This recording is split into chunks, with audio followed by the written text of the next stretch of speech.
Bom, pessoal, é um prazer receber todos vocês aqui no canal do Periscope para compartilhar com vocês uma revisão de direito constitucional que eu venho aqui fazer agora em Salvador. Vocês devem ter me acompanhado ao longo do dia. Eu estava em Sergipe, em Aracaju, e eu acabei de chegar na Bahia, acabei de chegar em Salvador, estacionei o carro e estou entrando para dar aula. Eu estou aqui no centro comunitário, no bairro da Pituba, com um grupo de amigos aqui maravilhosos. Galera do bem aqui em Salvador, galera estudiosa, galera guerreira, batalhadora, que faz parte de um projeto lindo que meu irmão, o professor Rafael Barreto, é um dos idealizadores e coordenadores, junto com a professora Isabela, com o professor Tiago Chuba, com alguns amigos, que é o projeto OAB Espírito Santo, o Espírito Santo de Deus, o Espírito Santo de luz, que guia todos nós. O que une cada uma das pessoas que estão aqui acima de qualquer coisa é a fé e a crença no Deus vivo e maravilhoso, que sempre faz a obra, que é bom todo dia e toda a vida e que abençoa muito as pessoas que são honestas, que são trabalhadoras e que escolhem, mesmo as muitas tentações que existem aí fora, escolhem vencer pela honestidade e pelo caminho do estudo. Hoje é um dia muito especial para mim. Há muito tempo que meu irmão vinha me pedindo para fazer essa aula aqui no projeto OAB Espírito Santo de Deus, e hoje chegou o momento que Deus me deu essa honra para eu estar aqui acolhendo essa galera linda aqui de Salvador, que veio nessa disposição toda, e a gente está aqui nessa salinha muito aconchegante. A gente está aqui reunido para a gente fazer esse aulão, e eu resolvi compartilhar com vocês uma baita revisão de direito constitucional, tudo bem? Então a gente vai fazer um aulaço agora aqui no projeto OAB Espírito Santo, aqui em Salvador, Bahia. Eu vou passar para o Clebinho aqui, ó, show, nosso artista tricolor. O Clebinho, ele nasceu, disse que quando ele nasceu, as primeiras 4 coisas que ele falou foi: bora Bahia, minha porra, não foi isso? Com certeza. Clebinho foi meu aluno no curso que eu tive aqui em Salvador, não foi, Clebinho? No Sejus. Quando foi aquilo? 2010? 2009? 2010. E hoje a gente está se reencontrando aqui no projeto OAB Espírito Santo, e é ele quem vai filmar. Então peçam aí toda a bênção para ele, para a mão dele não passar para o braço dele, não ficar com cãibra, que é ele quem vai me filmar. Tome aqui, meu irmão. E a gente vai começar. Se você puder, meu velho, fique mais perto aqui do meio, ó. Se puder botar essa cadeira aqui. Ah, pelo carregador, né? Então tá, eu me aproximo mais de você. Sente aí, foque, tente não tremer, tá certo? E se cansar seu braço, você pede ajuda aqui, que a galera faz o revezamento, tá certo? Pessoal, vamos começar? Bom, primeiro tema que eu queria conversar com vocês aqui para a nossa prova do dia 27, direito constitucional, é controle de constitucionalidade. Não pode começar diferente. Vamos começar com o pé direito em controle de constitucionalidade. Vamos conversar um pouquinho sobre as ações de controle abstrato. Algumas dicas boas para a prova no que tange às ações de controle abstrato de constitucionalidade. Eu tenho certeza que vocês, aqui super treinados por Rafa em Salvador, vocês se lembram quais são as 4 ações de controle abstrato de constitucionalidade: ADI, ADO, ADC e ADPF. Vocês se lembram disso? ADI, ADO, ADC e ADPF. Bom, existe um rol de legitimados a quem se reserva a legitimação para ajuizar essas ações. Quando cai na prova uma questão envolvendo as ações de controle, uma pergunta comumente elaborada é sobre quem são os legitimados para o ajuizamento das ações de controle. E a primeira pegadinha que eu queria trazer para vocês aqui é a seguinte: a gente já vai lembrar quem são esses legitimados que podem ajuizar ADI, ADO, ADC e ADPF. Mas tem um caso que só o PGR pode. Tem um caso que pode cair na prova envolvendo ações de controle, que se cair, só o Procurador-Geral da República pode ajuizar a ação.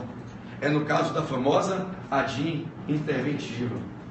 A ADIM interventiva, que pode vir com o nome de representação interventiva de inconstitucionalidade, a representação interventiva de inconstitucionalidade, que a gente costuma chamar de ADIM interventiva, ela só pode ser ajuizada pelo PGR. Para essa ADIM interventiva ou representação interventiva de inconstitucionalidade, o presidente da República não ajuiza, Conselho Federal da OAB não ajuiza, partido político com representação no Congresso Nacional não ajuiza. Nessa tal dessa ADIM interventiva, na tal da representação interventiva de inconstitucionalidade, Vitinho, somente o Procurador-Geral da República é legitimado a tal ajuizamento. A banca pode lhe perguntar em que duas hipóteses, Mila, acontece, né, o cabimento da ADIM interventiva. Quais seriam lá as duas hipóteses para caber a ADIM interventiva? Porque se vocês estiverem dentro do enunciado da questão, uma dessas duas hipóteses, não tenha nem dúvida, a banca estará falando da ADIM interventiva. E aí só o PGR pode ajuizar. Você não vai enveredar por aquela análise dos legitimados universais, legitimados especiais, pertinência temática, esquece. Nesses dois casos, a gente vai dizer, viu, dona Maria, que é só o PGR que pode ajuizar. Quais são os dois casos? Vamos lá? Se encerra o Estado membro da Federação, o governo estadual, e estiver praticando comportamentos abusivos na governabilidade, excessos e desmandos na governabilidade, configurando o que a gente chama de violação aos princípios sensíveis da Constituição, se a gente estiver diante de uma hipótese em que o governador do Estado, chefe do Poder Executivo, a autoridade mais elevada do plano do poder hierárquico da administração direta estadual, que chefia de modo de tutela, vinculação e controle da administração indireta estadual, se esse governador do Estado estiver praticando atos excessivos de poder, atos incoerentes e que violem os chamados princípios sensíveis da Constituição, essa conduta enseja a possibilidade de ser decretada uma intervenção federal no Estado, afastando-o da governabilidade, mesmo tendo sido ele eleito pelo povo. O fato de ele ser eleito legitimado ao mandato popular não permite que ele pratique atos que configurem abusos e violem princípios destacados como princípios sensíveis da Constituição. Nesse contexto, se o governador do Estado praticar comportamentos excessivos colidentes com os princípios sensíveis da Constituição, isso pode ensejar a decretação pelo presidente da República de uma intervenção federal. Todavia, prestem atenção. Nesse caso, Vitor, de violação a princípios sensíveis da Constituição pelo governador estadual, abusando de poder da governabilidade. Nesse caso, para que o presidente da República decrete a intervenção, ele tem que ser previamente autorizado pelo Supremo.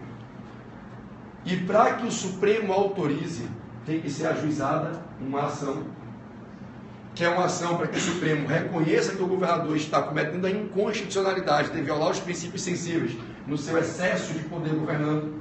E aí essa ação é uma ação direta do Supremo para pedir que se declare a inconstitucionalidade dos comportamentos de governabilidade do governador, inconstitucionalidade essa residente no fato de se estar violando princípios sensíveis e diante dos comportamentos excessivos que violam os princípios sensíveis, configurando, portanto, a inconstitucionalidade, o PGR pode, e só o PGR pode, e nenhuma outra autoridade pode, só o PGR pode ajuizar a ação direta de inconstitucionalidade, pedindo que o Supremo reconheça que está violado um ou alguns dos princípios sensíveis da Constituição, declare a inconstitucionalidade e autorize o presidente a decretar a intervenção.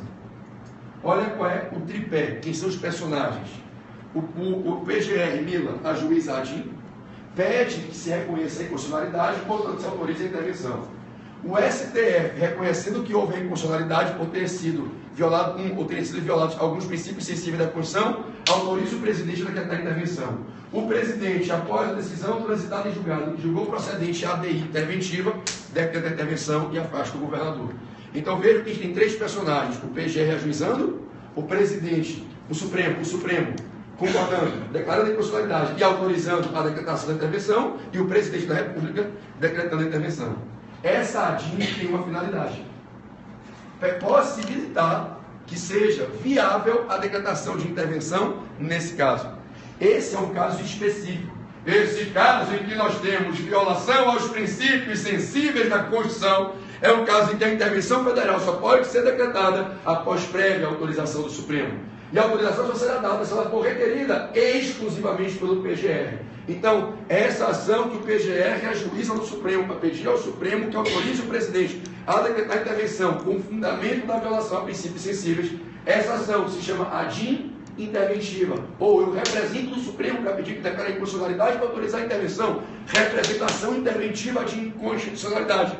É de legitimidade exclusiva para a propositura do Procurador-Geral da República. Vocês entendem? Essa mesma ação, a de interventiva, ajuizável exclusivamente pelo PGR lá no Supremo, para que o Supremo autorize o presidente a decretar a intervenção do Estado, ela também se ajuiza com uma segunda hipótese. Eu falei que eram duas situações. Se o governador determinar que não se cumpra a lei federal no Estado, numa hipótese de inexecução de lei federal no Estado, numa hipótese de inexecução de lei federal no Estado, o governador disse, olha, aqui não vai se aplicar o Código de Defesa do Consumidor. Olha, a lei do imposto de renda aqui sobre servidor não vai se aplicar, eu estou afastando. Quem manda aqui sou eu. Se o governador recusa, rejeita acatar a aplicação de lei federal no Estado, se ele ordena que a administração estadual não cumpra, se ele determina que se afaste, ele está violando o equilíbrio da federação. O direito objetivo da federação é construído de modo compartilhado, leis federais, leis estaduais e leis municipais. A gente, vocês aqui moram em Salvador, eu moro aqui boa parte da minha vida, eu moro em Niterói, vocês moram aqui, onde a gente mora, a gente cumpre lei municipal, lei estadual e federal. Basta falar de lei tributária, eu cumpro a lei de IPTU que é municipal, a lei de IPVA que é estadual, a lei de imposto que é federal, em qualquer lugar do país. Então não pode um governador se valer do cargo de ser chefe do Estado para afastar uma lei federal. Isso gera uma implosão do federalismo e corrói toda a estrutura básica do sistema federativo de descentralização do poder político com autocooperação. Nesse caso de inexecução de lei federal por ordem do poder do Estado, isso desafia uma intervenção federal. Mas essa intervenção, para ser decretada sob esse fundamento, inexecução de lei federal, tem que ser previamente autorizada pelo Supremo. E o Supremo só vai autorizar se for requerido, não é de ofício. E o requerimento é exclusivo do PGR. Tudo bem? Então esses são os dois casos da ADIM interventiva, que a legitimidade para a propositura é exclusiva do PGR. Não sendo esses dois casos especificados na prova, qual é a regra geral? A regra geral é que existe um rol de pessoas, a gente vai lembrar agora quais são, que podem ajuizar ADI, ADO, ADC e ADPF. Existe um rol de legitimados à propositura de ADI, ADO, ADC e ADPF. Esses legitimados estão no artigo 103 da Constituição. Tudo bem?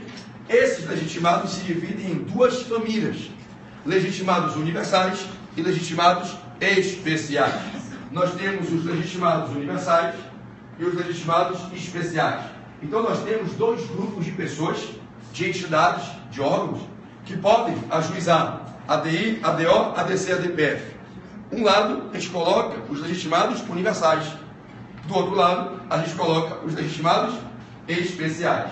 Antes que eu relembre vocês quem fica em cada time, qual a diferença de ser um legitimado universal ou um legitimado especial? O legitimado universal é aquele que pode ajuizar qualquer das quatro ações de controle abstrato, independente da temática, independente da matéria, qualquer que seja o assunto. Universalidade temática. Ele pode ajuizar a ADIM, qualquer que seja o assunto da lei que se questionará como inconstitucional. Ele pode ajuizar uma ADPF, independente de qual seja o conteúdo do ato do poder público que se está arguindo, que viola, que descumpre o preceito fundamental da Constituição. Dona Maria, o legitimado universal é aquele que não sofre uma restrição que diga a ele que ele só pode ajuizar ação se o tema tiver uma característica. Não, ele não tem que ter nenhuma pertinência temática, ele pode ajuizar ação em qualquer assunto, não sofre restrição. É diferente do legitimado especial, para quem o Constituinte abraça e diz mais ou menos assim. Qual é o seu nome, campeão? Gonçalo, o Constituinte diz assim: Gonçalo, esses carinhas aqui, ó, que eu vou chamar de legitimados especiais, eles não podem ajuizar ação de controle em qualquer assunto.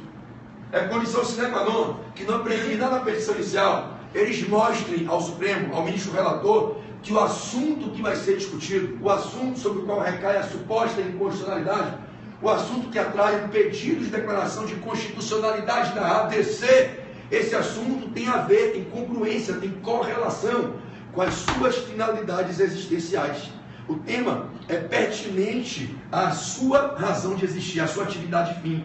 Então, alguns legitimados não podem sair ajuizando ação de controle em qualquer assunto. eles vão olhar algumas leis que eles vão perceber que são inconstitucionais, mas eles não vão poder ajuizar ação, porque o assunto objeto daquela lei não tem nenhuma correlação com a atividade fim desses legitimados.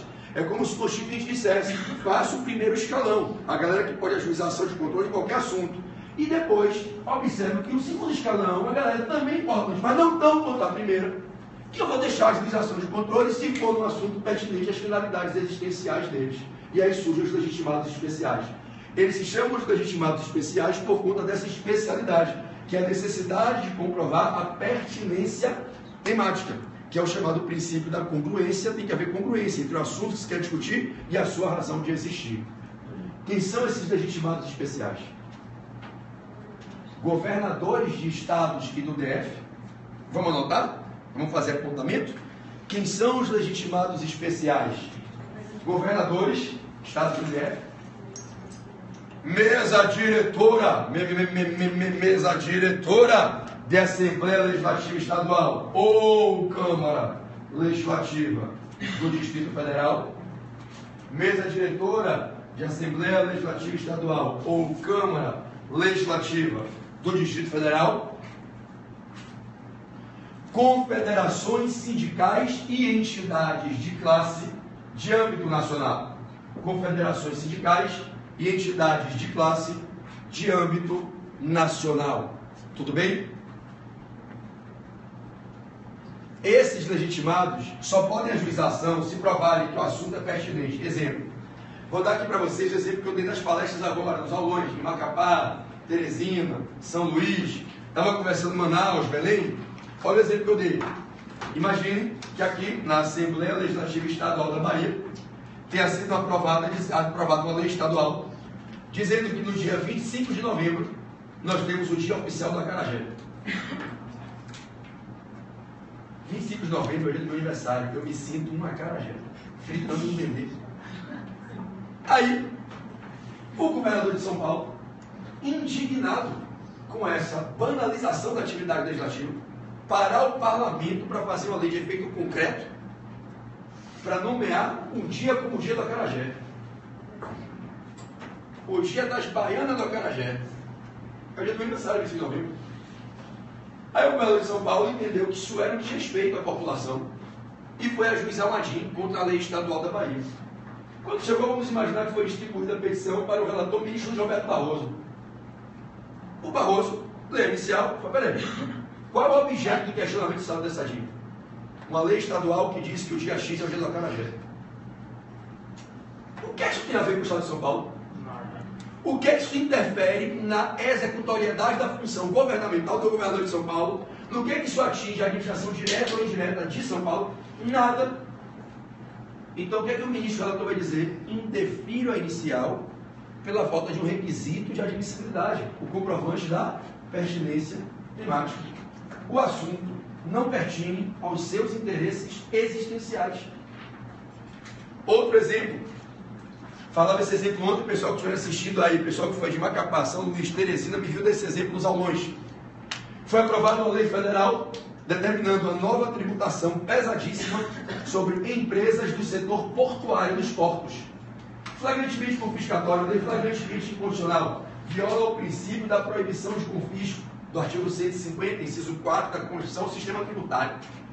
Aí, a Confederação Nacional dos Artistas, Pintores e Desenhistas resolveu, por ser confederação sindical, ajuizar o ADIM.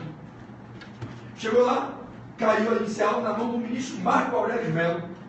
Marco Aurélio olhou a iniciar e falou: confederação, o que é que tem a ver a tributação do porto com a atividade dos desenhistas, artistas e pintores? Ou você me prova que essa lei atinge vocês, ou eu interfiro pela ausência de pertinência temática.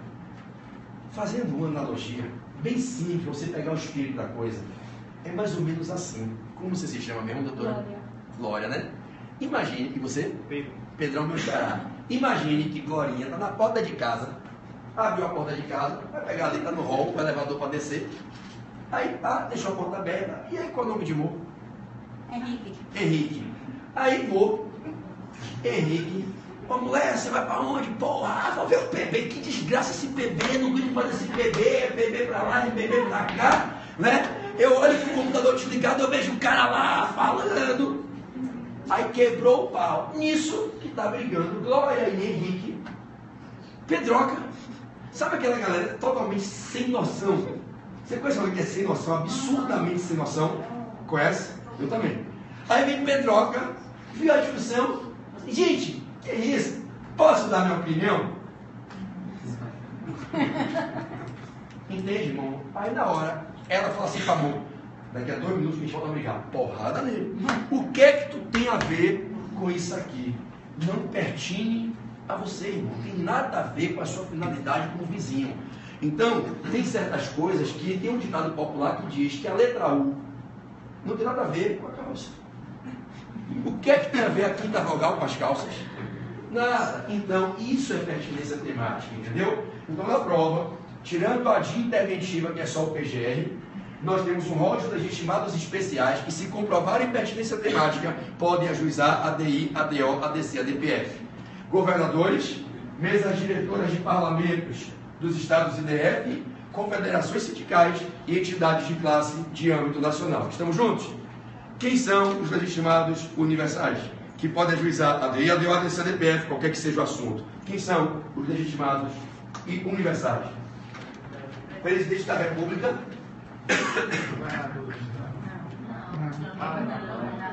Presidente da República, Procurador-Geral da República, Conselho Federal da OAB, partido político com representação no Congresso Nacional, e Zé Fini, Presidente da República, PGR, mesa diretora da Câmara dos Deputados Federais e do Senado. Sabia? Tá faltando alguém? Cadê? Como é que foi rápido assim, tão rápido? Anota aí. Mesa diretora da Câmara dos Deputados Federais, mesa diretora do Senado, Presidente da República, PGR, Conselho Federal do OAB e os partidos políticos com representação no Congresso Nacional. Estamos juntos? Bingo? Bingo, né? Bingo. A dúvida pode te perguntar para essa galera toda agora, esse somatório de legitimados gerais, universais e legitimados especiais. Quem precisa contratar advogado para poder patrocinar a causa e assinar a petição para deflagrar a ação? Qual desses legitimados obrigatoriamente tem que ter advogado? Partido político com representação no Congresso Nacional, com federação sindical e entidade de classe de âmbito nacional. Pessoas de direito privado, particulares. Partido político com representação no Congresso Nacional, confederação sindical e entidade de classe de âmbito nacional. Tudo bem? São aqueles que dependem da comprovação da capacidade postulatória exercível por advogado. Cuidado na prova, se vier mais detalhes dessa questão, marque verdadeiro na alternativa que ele serve, que é a procuração dada pelo partido político ao advogado, pela confederação sindical ao advogado, pela entidade de classe de âmbito nacional ao advogado. Tem que ter poderes especiais para aquela ação específica. Se o advogado chega lá apenas com a procuração dizendo que ele é advogado do partido, a gente não é conhecido. Ele tem que trazer uma procuração que diz: nós, partido político ABC, pessoa jurídica privada, CNPJ do número tal, autorizamos na data tal, o advogado fulano de tal, a número tal, ajuizar um adito para questionar a lei número tal. Tá tudo bem? Ou seja, senão o ministro vai dizer: peraí, será que esse advogado está autorizado a ajuizar essa ADC mesmo? Essa ADI mesmo? Entenderam, meus amados? Estamos juntos? Mais um tema em controle: objeto. Objeto de ADI, ADO, ADC e ADPF. O objeto.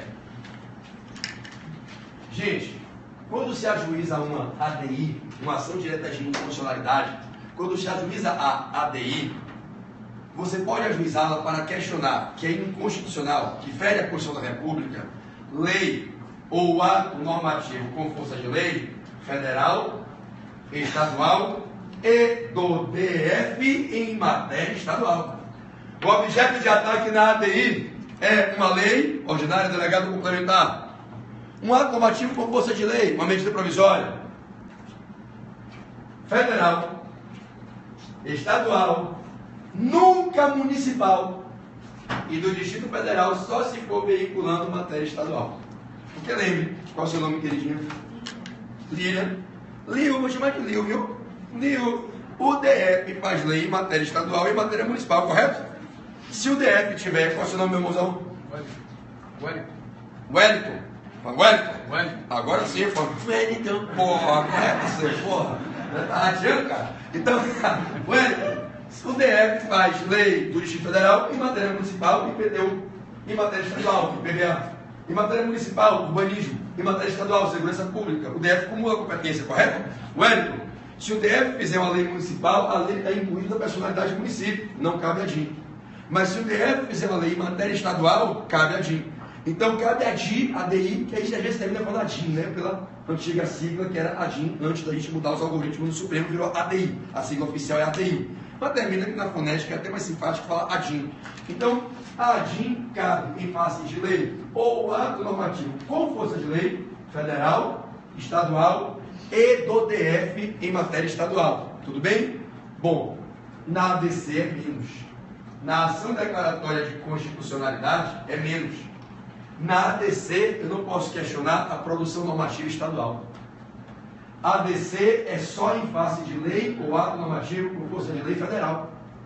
A ação declaratória de constitucionalidade, ela foi idealizada para levar ao Supremo o pedido que declare a constitucionalidade, que a priori já se presume, já gosta de presunção relativa, de leis ou atos normativos com força de lei federais. Quando? Quando nós estamos diante de um caso concreto em que a gente vislumbra que o judiciário, no exercício da jurisdição, está batendo cabeça e entrando em contradição, de sorte que as leis federais, que têm que ser aplicadas uniformemente em todo o território nacional, elas estão sendo aplicadas em alguns lugares do Brasil e não aplicadas em outros. Porque tem tribunais que estão afastando as leis, dizendo que elas são inconstitucionais, enquanto outros tribunais estão aplicando. Essa controvérsia faz com que a gente pense, essa lei é constitucional ou inconstitucional? Imagine um exemplo para vocês captarem por que nasceu a ADC, por que a gente fez uma emenda constitucional para introduzir a ADC na Constituição. Se liga, imagina que foi aprovada no Congresso Nacional uma lei concedendo benefícios fiscais para servidores federais aposentados. Uma lei concedendo proteções, garantias a pessoas portadoras de deficiência. Se é uma lei federal, ela deve se aplicar em todo o território nacional. Ela deve valer em todo o país. Agora, alguém levantou a tese que a lei seria inconstitucional, feriria a isonomia, desequilibraria a atividade econômica, geraria renúncia irresponsável de receita, e veio alguém aí e disse que esta lei é inconstitucional. Ora, alguém se sentiu prejudicado pela lei, ajuizou uma ação e pediu que declarasse inconstitucionalidade. Imagine que a lei veio dar benefícios para servidores federais aposentados e a União entendeu que a lei é inconstitucional. E começa a ajuizar a ação, os servidores não terem acesso ao benefício. O TRF da primeira região, aqui em várias federais da Bahia, os subordinados vinculados ao TRF, está dizendo que é constitucional. E os servidores aqui da Bahia estão tendo benefício. Mas o TRF2 e o Espírito Santo estão dizendo que é inconstitucional. E lá os servidores não estão tendo benefício. A lei é uma só. É uma lei brasileira que deve ser aplicada de modo equitativo e igualitário em todo o território nacional. E eu passo a ter, Dona Maria, uma controvérsia judicial que gera insegurança. Essa lei se cumpre ou não se cumpre? Essa lei é válida ou não é válida? Por que o colega está tendo benefício? Eu estou tendo, a gente trabalhou a vida inteira pelo mesmo prazo, do mesmo cargo, somente em estados diferentes. Diante dessa controvérsia judicial, não é uma controvérsia de opiniões doutrinárias, controvérsia judicial. Se o PGR, se o presidente da OAB, se o presidente da República, se a confederação sindical, se o partido político, representação congregacional, se qualquer dos legitimados entender que a lei é constitucional e que o TRF2 está declarando inconstitucional indevidamente, pode ajuizar uma ADC, pedindo ao STF que declare a constitucionalidade, confirmando a presunção de constitucionalidade, para que a gente pare de ter essa instabilidade, essa insegurança que está sendo gerada por conta da controvérsia judicial. Vocês entendem? Então a controvérsia judicial, a controvérsia do exercício da jurisdição do judiciário sobre a validade da lei é quem seja o ajuizamento da ADC. É óbvio que se o PGR, que poderia ajuizar uma DIN, escolhe ajuizar uma ADC, é porque ele entende que a lei é constitucional. Ele quer defender a lei. Se o presidente da República ajuiza a ADC, é porque ele entende que a lei é constitucional. Então, ele ajuiza a ADC para pedir ao STF que declare a constitucionalidade da lei.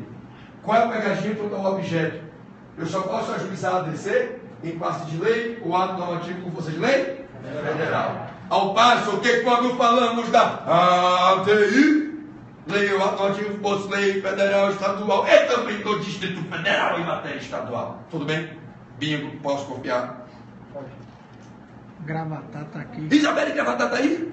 Ih, rapaz, deixa eu pegar esse aqui rapidinho. Olha quem está na live, professor Isabelle Gravatá, coisa mais linda. Vocês conhecem Isabelle Gravatá? Gabaritão, Nossa amada Dai Peredai, que você vai dizer aqui para ela e para o Brasil, como é que é o apelido de Isabelle Gravatá? Gabaritá. É Isabelle Gabaritá? Gabaritá. Ela não é a melhor professora de processo do trabalho do Brasil? Até hoje eu nunca vi nenhuma melhor. Maria, quem falou com certeza? Dona Maria, mande um beijo para Isabelle, que ela está lá no Rio de Janeiro te assistindo. Beijo. Belle, linda, nossa amada Isabelle Gravatá. Galera, eu ouvi dizer nesses dias, por todos os lugares que eu passei, me disseram que o lugar mais lindo do Brasil é Manaus. Aí me disseram que o lugar mais lindo do Brasil é Macapá. Aí me disseram que o lugar mais lindo do Brasil é Teresina. Aí hoje me disseram que era Aracaju. E eu falei para eles que eu achava que era Salvador. Aí disseram que só eu achava isso porque eu nasci em Salvador. Então, eu vou perguntar para vocês só me digam qual é a cidade, tá certo? Eu vou perguntar ao vivo a vocês do Brasil inteiro. Todo mundo diz, qual é a cidade mais bonita do Brasil? Salvador! Qual é a cidade de todos os santos encantos e axés? Salvador! Qual é a capital mundial do amor? Salvador! Qual é a cidade mais abençoada por Deus? Salvador! E vocês do Brasil inteiro recebam o amor do povo de Salvador! Beleza? Boa! Uhul! Onde tudo Vamos lá!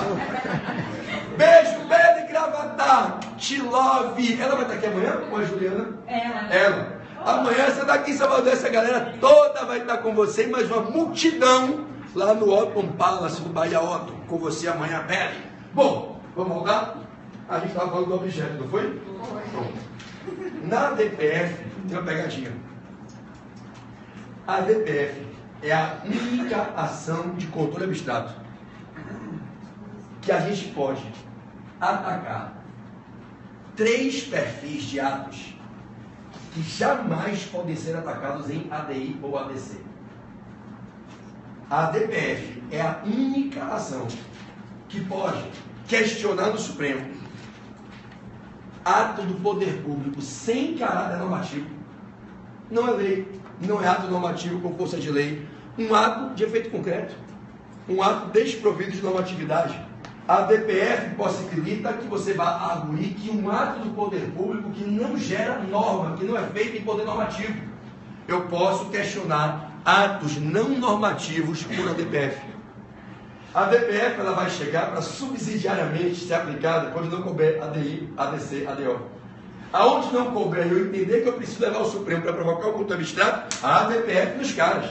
A DPF é a via subsidiária, não deu a ADI, não deu a ADO, não deu a ADC, come a DPF, o princípio da subsidiariedade. Você quer ver qual é a segunda coisinha que você pode botar no objeto da DPF? Você pode questionar por ADPF e não cabe ADI, nem ADO, lei municipal, nem ADC, lei municipal. A DPF, anota filho, que esta parada cai na prova, anota, que se tu ia ficar com 39, Deus está te abençoando, tu vai para 40 agora, filho. A DPF pode questionar lei, ato do poder público municipal. Então, só a DPF pode questionar ato sem caráter normativo, certo? Ato do poder público desprovido de caráter normativo. Só a DPF pode questionar lei ou ato normativo ou ato do poder público municipal. E agora, vai fechar com chave de ouro. Só a DPF pode questionar leis e atos anteriores ao parâmetro do controle de constitucionalidade. Vamos ser mais técnicos. Dário, o que é que todo mundo fala? Só a DPF pode questionar uma lei anterior a 88. É verdade. Mas é mais fundo. O buraco é mais embaixo, cara. É verdade. Anote aí, cara. Só a DPF pode questionar uma lei anterior a 88. Na ADIM, eu só posso questionar a lei federal por ADIM se é posterior a 88. Na ADC, eu só posso questionar a lei federal posterior a 88. Se a lei é anterior a 88, eu não posso usar ADI ou ADC. Só a DPF. Sabe por quê? A ADI é para pedir que declare a inconstitucionalidade. A ADC é para pedir que declare a constitucionalidade. Não obstante, a ADC seria para pedir que declare a constitucionalidade. Se a ADC, Rafa está na live? Alô, Rafa Barreto, se ligue, vem comigo, Rafinha. Na ADC, se a ADC for julgada improcedente, eu declaro o quê? A inconstitucionalidade. Se eu ajuizo um ADC pedindo a declaração de constitucionalidade, o Supremo discorda e concorda com aqueles tribunais, lembra do exemplo que estava declarando a inconstitucionalidade, na improcedência da ADC, se nas trocadas, qual é a consequência? Declaração de inconstitucionalidade. Então preste atenção, eu posso declarar a inconstitucionalidade tanto em ADI como em ADC, correto? Tanto em ADI como em ADC, eu posso declarar a inconstitucionalidade. Eu só posso dizer que é inconstitucional quem nasceu depois da Constituição. Como é que eu posso dizer que viola a Constituição aquele que foi feito quando a Constituição não existia? Não tem como, é impossível. Eu não posso declarar a inconstitucionalidade de uma lei anterior a 88. Quando muito eu faço controle de recepção. Mas eu não posso dizer que uma lei anterior a 88 feria uma Constituição que não existia ao tempo da sua gênese. O controle de validade de uma lei anterior a 88 em relação à Constituição do seu tempo. Então é por isso que eu não posso ajuizar ADI e ADC em face de lei anterior a 88, tudo bem? Que eu não posso declarar inconstitucionalidade daquilo que existiu primeiro que a Constituição.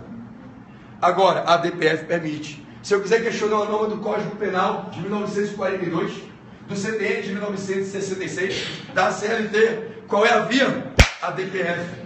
Então a DPF é a única que me permite questionar fontes normativas anteriores a 88. Mas se liga, Rafa está na live ainda aí? Tá vendo o bonequinho verde aí embaixo, a bolinha verde? Ou saiu? Saiu agora, né? Eu sinto, telepatia. Né? Então veja, todo mundo comigo. Então, meu irmão, qual é o buraco mais embaixo que eu quero que vocês dão aí no dia 27? Estamos a 9 dias da tua vitória. Onde é que o buraco está mais embaixo? Todo mundo fala, se a lei é anterior a 88, a DPF. Se é posterior, a ADI ou a ADC, não é assim? Imagine que cai uma lei federal que a banca só diz que ela é incompatível com a Constituição. Se essa lei é anterior a 88, qual é a ação para provocar contra o abstrato? A DPF. Porque não cabe a ADI, subsidiariedade, não tem outra via adequada, a DPF. E se a lei for posterior a 88? Você pensa na AGI, não pensa? Lei federal, posterior a 88, viola a Constituição, você pensa na AGI, não pensa? Tem leis federais posteriores a 88 que não cabe a AGI, só cabe a DPF. Consegue visualizar quando ou não? A sua cara, com essa boca branca. Parece que alguém virou para você e falou: você acabou de ganhar o bilhete premiado. 40 pontos da B, 30 bolsas da Michael Kors, 15 sapatos da Louis Vuitton. Olha só, a DPF, ela cabe quando não cabe a AGIM.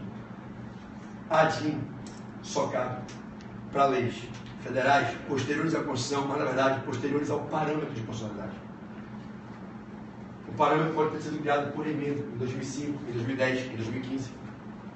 Entenda o seguinte, imagina você, meu, que a emenda 39 de 2002, a emenda 39 de 2002, a emenda 39 de 2002 criou o artigo 149 digituado na Constituição e disse que os municípios e o Distrito Federal podem criar uma contribuição para custear a iluminação pública. Em 2001, o Estado X da Federação, em 2001, antes da emenda, fez uma lei estadual e criou naquele Estado uma contribuição de iluminação pública. É lei estadual. A priori, lei estadual, posterior a 88, você pensa logo na AGIM. A lei é de 2001. A emenda que veio dizer que a competência dos municípios para criar a contribuição de iluminação pública é de 2002. Essa lei é posterior a 88. Mas ela é anterior ao parâmetro de controle. Não cabe a AGIM. Essa lei estadual não poderia estar violando algo que não existia na Constituição ao tempo do seu feitio. Entende? Então, a AGIM só pode questionar uma lei posterior, que nasceu depois do parâmetro de controle. E quando a gente pensa nisso, a gente só pensa nas normas originárias da Constituição. A gente normalmente vai cego nas normas erigidas pelo Poder Constituinte Originário, em 88. Mas na Constituição, Mila, existem normas que são criadas por emendas. E se eu tenho uma norma criada na Constituição agora, em 2016, por emenda, e eu tinha leis anteriores feitas pela União pelos Estados, que essa emenda torna essas leis anteriores incompatíveis, não cabe a AGIM. Eu posso ter uma lei de 2013 que ficou incompatível por uma emenda de 2016. Entendeu? Para atacar essa lei, a DPF. Não cabe agir. Porque essa lei é anterior ao artigo da Constituição criado pela emenda, que eu vou dizer que é o artigo que torna essa lei incompatível. Não cabe agir. Porque a lei é anterior àquilo que eu vou apontar como parâmetro do controle de constitucionalidade. Consigo me fazer entendido? Então, a DPF, ela cabe com certeza para todas as leis anteriores a 88. E se a lei é posterior a 88, em regra o que cabe é a ADI. Lei federal, claro, ou estadual, certo? Em regra é a ADI. Salvo se essa lei posterior a 88 for anterior à geração daquela norma constitucional que será apontada como uma norma que está ficando agredida por essa lei anterior. Ou seja, já existiu uma lei, a Constituição é emendada, gera a sua nova norma da Constituição e a lei anterior fica incompatível. Eu não posso ajuizar, gente. Eu não posso declarar que essa lei é inconstitucional, porque quando essa lei foi feita, ela não era inconstitucional. Essa norma constitucional não tinha sido colocada por emenda. Está claro para vocês? Posso confiar? Então, se o parâmetro é posterior à lei, se a lei é anterior ao parâmetro, não cabe agir. O que cabe é a DPF. Está claro? Por que, em regra, a gente diz que a DPF é para as leis anteriores a 88? Porque a maioria das normas da Constituição são normas de 88, são as normas originárias, e não as normas colocadas por emenda. Ainda que a gente já tenha quase 100 emendas constitucionais, 4/5 da Constituição é composto pelas normas originárias. Então, o parâmetro é uma norma de 88. Por isso que a gente diz que a DPF é para as leis anteriores a 88, você entendeu? Todavia, guarde o que eu estou te falando, que se prova quando cai, só a galera faixa preta certa. Se a norma é anterior ao parâmetro de controle, não cabe a DIN, é a DPF. Matamos? Show de bola. Bom, galerinha, vamos falar rapidamente do quórum para as decisões nas ações de controle. Quórum para as decisões nas ações de controle. Tudo bem? Cleiton. Quem? Rafael. Deixa eu ver. Olha quem está te filmando aí, ó, Rafa. Clebinho, tá aqui. Clebinho, tá aqui secando Vitorinha, né? Com certeza. Oh, esse aqui é o bicho Bahia mais doente que eu conheço de Salvador. Galera, vamos dar um abraço para Rafa Barreto aí, que a Rafa tá vendo a gente aqui. Dê um tchau aí para Rafa Barreto, só quem quiser, só quem ama Rafa, só dá tchau quem ama Rafa. Quem não ama Rafa, não dê tchau de falsidade, só dê tchau quem ama Rafa Barreto, né? Isso. Olha quem tá aqui, Rafa, olha que eu fui encontrar aqui, Vitinho, Vitão, olha aqui, nosso irmãozinho querido, Vitoca, né? Isso, tá aqui a galera toda. No projeto OAB Espírita, deu um tchau pra Rafinha. Oi, prof. Isso, oi, prof. Pra mim você não falou assim, né? Porra, fiquei com ciúme agora, viu? Vamos embora. Decisões. Minha gente, ADI, ADO, ADC e ADPF. Para que se tomem as decisões, as duas decisões, tanto a decisão de conceder ou de negar o pedido de medida cautelar, como a decisão principal para declarar a constitucionalidade, a inconstitucionalidade, para declarar que o ato do poder público fere preceito fundamental constitucional ou que não fere, a decisão principal e a decisão quanto ao pedido da medida cautelar, tudo bem? O quórum é de maioria absoluta. Maioria absoluta. Com 6 dos 11 ministros, eu decido. O quórum é de maioria absoluta. Agora, tem uma pegadinha ninja na prova, não tem? Onde é que a galera escorrega aqui? Onde é que a galera escorrega? O quórum para abrir a sessão de julgamento. O quórum para, Pedroca, o quórum para iniciar a sessão de julgamento, Wellington, é de 2/3. Não confunda, para eu começar a julgar tem que ter 8 ministros na mesa. 8, 9, 10 ou 11. 2/3 é o quórum para iniciar o julgamento. Iniciado o julgamento, aí para decidir bastam 6, entendeu? Se eu tiver 8 na mesa, der 7-1, 8-0, 6-2, está decidido. Agora, se eu não chegar a 6, eu não posso decidir. Fica sobrestado o julgamento até que os outros se manifestem. Tudo bem? Então, qual é o quórum de abertura e sessão de julgamento? 2/3. E o quórum para decidir? Maioria absoluta. Cuidado, porque nessas ações, vocês já perceberam que o Supremo pode declarar a inconstitucionalidade, não é isso? Se liga, para não errar. Quórumzinho também, questão perigosa de prova. Se o Supremo declarar a inconstitucionalidade, julgando a ADC improcedente, ou a ADI procedente, declarou a inconstitucionalidade, a regra é que a declaração tem efeito retroativo. Uma declaração de inconstitucionalidade, ela tem efeito vinculante, vincula todo o Poder Executivo e todos os órgãos do Judiciário a cumprir, efeitos erga omnes e ex tunc. Não é isso? Ex tunc, vinculante e erga omnes. Quanto ao ex-func, a regra, Wellington, é que a declaração de inconstitucionalidade determina que você derrube todos os efeitos que a lei declarada inconstitucional produziu desde a sua edição. Mas vocês concordam?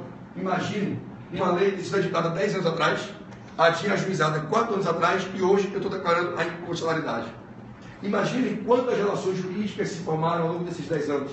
Quantos contratos se exauriram, propriedades se adquiriram, acreditando-se na presunção de validade da lei.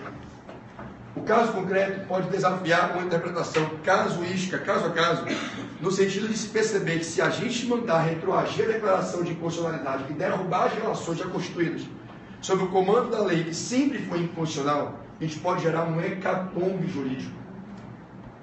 Poderia ferir de morte a segurança das relações já estabilizadas.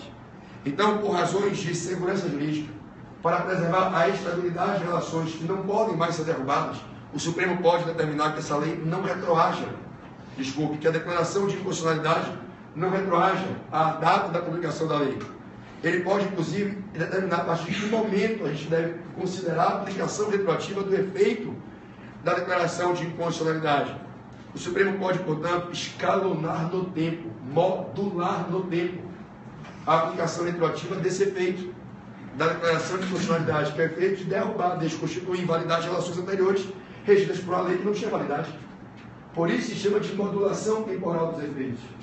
A modulação temporal dos efeitos é uma medida que o Supremo pode excepcionalmente, por razões de segurança jurídica, adotar quando se declara a inconstitucionalidade, depende da concordância de 2/3 dos ministros. Sacaram? O quórum de 2/3 ele aparece 2 vezes, para abrir sessão e para modular efeito.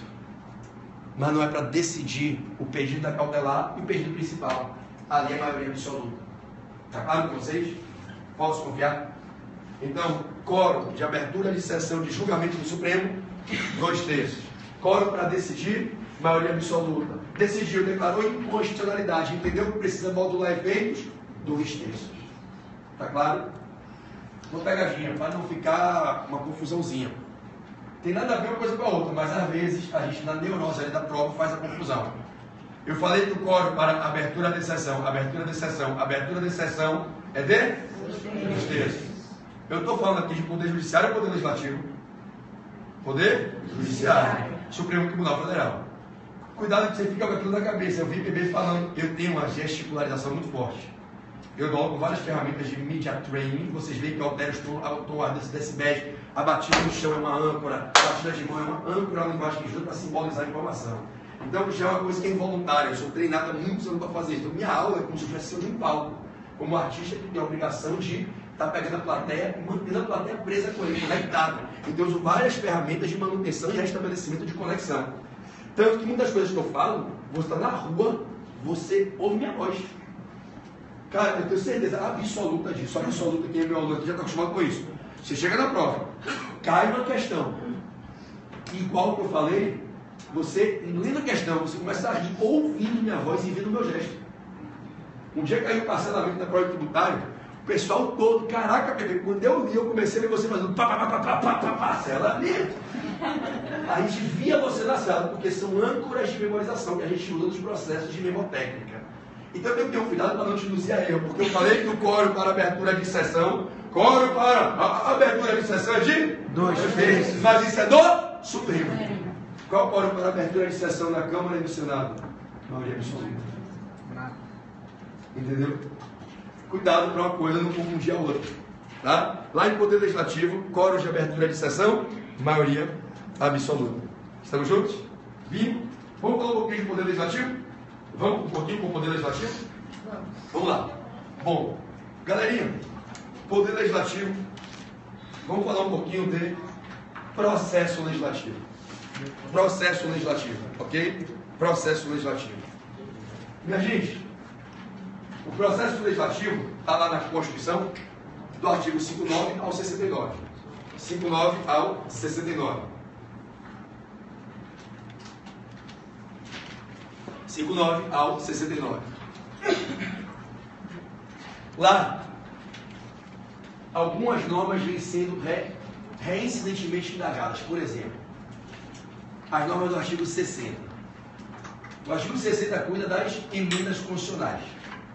Vamos rapidamente fazer um checklist rápido de emendas constitucionais para ver se vocês estão prontos para a prova sem ver a questão de emenda constitucional, que toda hora vem. Emenda constitucional é uma fonte do processo legislativo. Ela é o inciso 1 do artigo 59. Só me escuta. O artigo 59 diz: são fontes do processo legislativo. 1. Emendas constitucionais. 2, 3 e 4. Lei complementar, lei ordinária e lei delegada. 5. Medida provisória. 6. Decreto legislativo. 7. Resolução. Emenda constitucional é uma fonte do processo legislativo. É a única fonte por meio da qual, em processo legislativo, se está diante de exercício de poder constituinte. Emenda constitucional viabiliza o exercício do poder constituinte derivado reformador. Emenda constitucional é a fonte do processo legislativo que viabiliza o exercício do poder constituinte derivado reformador. Ou o poder constituinte é originário ou é derivado. Originário, fazer a Constituição daquele país. Mexer nessa Constituição, poder constituinte derivado, que ou é reformador ou é difuso. E a gente vai entrar no corpo agora. Quando eu aprovo do Poder Legislativo em processo legislativo com emenda constitucional, eu estou emendando a Constituição. Ou eu vou incluir ou eu vou retirar um dispositivo. A emenda constitucional é uma fonte do processo legislativo que caracteriza o exercício de poder constituinte derivado reformador. O que é que a emenda constitucional provoca na Constituição? Uma reforma. Emenda constitucional é instrumento de reforma constitucional. Só que eles têm que ter um cuidado. Reforma constitucional é uma espécie de gênero alteração constitucional. A Constituição pode ser alterada de duas maneiras. Uma é por emenda, a outra é sem emenda. Oi? A Constituição pode ser alterada sem emenda, óbvio, através da mutação. Eu posso mudar a Constituição sem fazer emenda, sem passar pelo Congresso Nacional, sem atividade legislativa. Então se liga. Isso aqui eu não vou pagar, está muito ruim. Então, vai fazer isso sem usar o quadro. Se liga aqui. Vai pagar aqui, pagar nada, não deixa eu pagar nunca. Vou levar para casa. Né? Olha para mim. A alteração constitucional é um gênero. A Constituição muda, é alterada. Eu posso mudar a Constituição em razão da modificação do texto, incluo o artigo, parágrafo, inciso, a linha, ou retiro o artigo, parágrafo, inciso, a linha. E para fazer isso, eu tenho que legislar, tenho que aprovar uma emenda constitucional no Congresso Nacional, mas eu posso alterar a Constituição sem mexer no texto. O texto é o mesmo, mas as normas que estão por trás do texto mudam de sentido e ganham uma outra dimensão de aplicação. Olha para a gente não confundir emenda versus mutação. Obrigado, viu? Obrigado, viu, Dona Maria? A senhora sempre amável.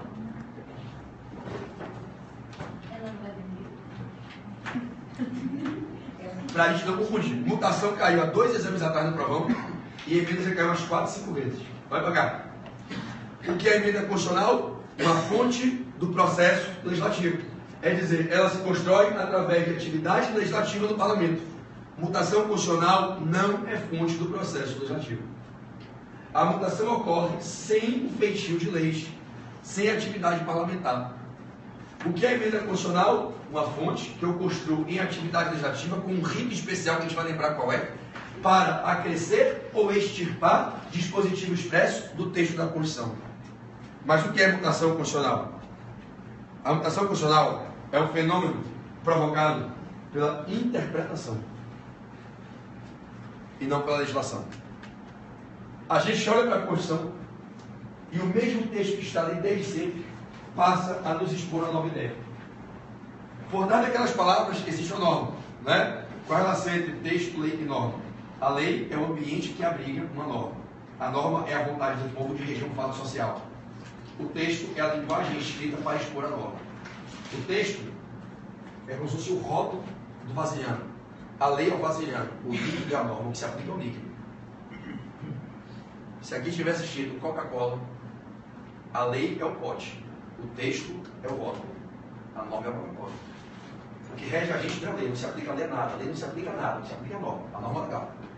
Como é que eu vou entender a norma que está abrigada na lei? Porque a norma pode ser secundária no decreto, pode ser primária, geral, é abstrata para todo mundo na lei.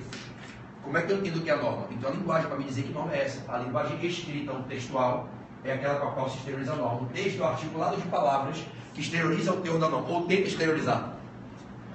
Aí eu leio lá na Constituição em 1988, proteção à família. Família composta através do casamento, entre pai, mãe e filho. Gente, o texto do artigo 225 não mudou nem uma vírgula nesses 28 anos. Mas o sentido de família mudou bastante. A proteção que a Constituição assegura à família era para um perfil de pluralidade de pessoas coexistindo em 88. Hoje é para vários perfis de pessoas.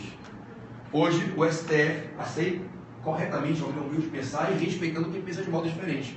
O STF aceita aplicar protetivamente a norma do artigo 225 para famílias que não se enquadram no perfil tradicional delineado no texto, conforme se compreendia em 88, uma família de pessoas do mesmo sexo, uma família homoafetiva. As famílias compostas pelo poliamorismo, pela poligamia e poliandria, que é a realidade de hoje, mais da metade dos países do mundo. Você é a favor da poligamia? Não, tem que você se empolgou quando eu falei. Não, tem 20 anos com a patroa, a patroa vai estar assistindo, calma. Eu tô vendo o homem com o bambolê no dedo, ele deu uma risadinha. Tenho 20 anos com a patroa, calma. Ah, sim. Calma. Então poliamor é realidade. Calma. Esse dia o professor Pampula me pegou na saia justa. Vocês conhecem o Rodolfo, né? Ícone, todos nós, professor meu de Rafa. Primeira vara do trabalho. Eu estava com o Pampulona, ele falou assim para mim: Pedrão, vou escrever com o Pablo uma obra sobre a legitimidade do poliamor. Todo homem e toda mulher podem amar mais de uma pessoa. Aí eu olhei para a cara dele e falei: rapaz, você vai cavar um problema comigo, com muita gente. Aí ele falou: você com essa sua oratória articulada, essa capacidade de botar sentimento nas palavras, você não quer vir com a gente não? Eu falei: de jeito nenhum, você pode levar meu casamento acaba. Imagine se eu for público defender um poliamor. E olha que no fundo eu concordo. Que qualquer pessoa pode sim se apaixonar por duas pessoas, pode amar e construir vínculo afetivo pautado no amor. Né? Você gosta de 2 pratos de comida? Gosta?